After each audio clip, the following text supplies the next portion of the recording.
আসসালামু আলাইকুম সবাইকে। আজকে একটা অন্যরকম কবিতা পড়ার চেষ্টা করব। কবিতার নাম হচ্ছে ব্ল্যাক আউটের পূর্ণিমায়। লিখেছেন শহীদ কাদরী। তো কবিতাটা পড়ার চেষ্টা করছি, আপনার আশা করি সম্পূর্ণ ভিডিওটা দেখবেন। কবিতাটা দেখুন। একটি আংটির মতো তোমাকে পড়ছি স্বদেশ, আমার কনিষ্ঠ আঙুলে, কখনো উদত তলোয়ারের মতো দীপ্যমান ঘাসের বিস্তারে।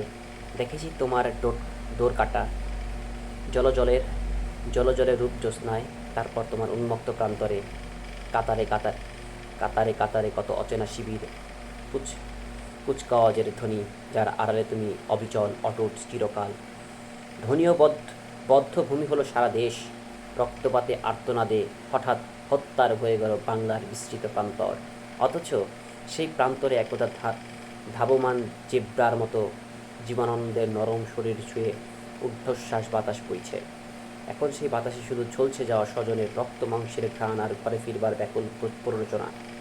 শৃঙ্খলিত বিদেশের পতাকার নিচে এতকাল ছিল যারা, জড়সড় মগজের কুণ্ডলীকৃত মেখে পিস্তলের প্রজ্জ্বল আদল শীতরাতে এনেছি ধমনীতে অন্য এক আকাঙ্ক্ষাতে তাপ।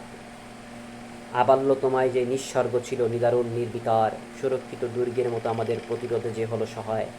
ব্ল্যাক আউট অসামান্য করে তুমি দিগন্তে জেলে দিলে বিদ্রোহী পূর্ণিমা, আমি সেই পূর্ণিমার আলোয় দেখছি আমরা সবাই ফিরছি নিজস্ব উঠান পার হয়ে নিজেদের ঘরে।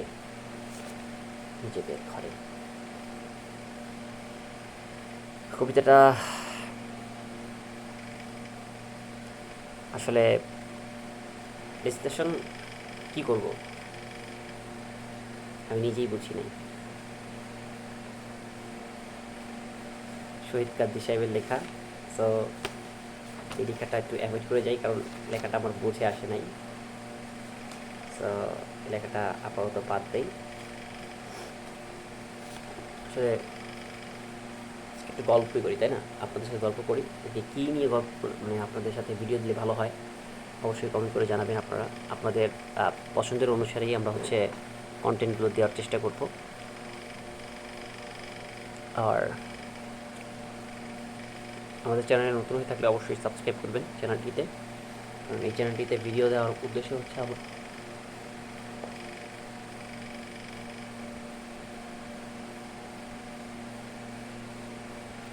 মা বাউল বিডি, মা বাউল বিডি, মা বাউল বিডি, মা বাউল বিডি।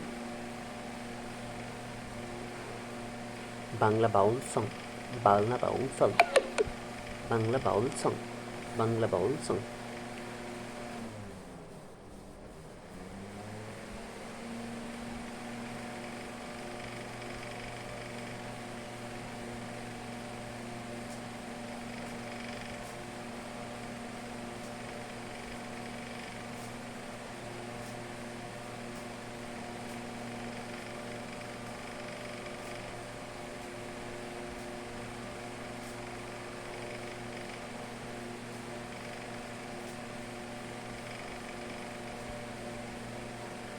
তো আজকের মতো ভিডিওটা এখানেই শেষ দিচ্ছি।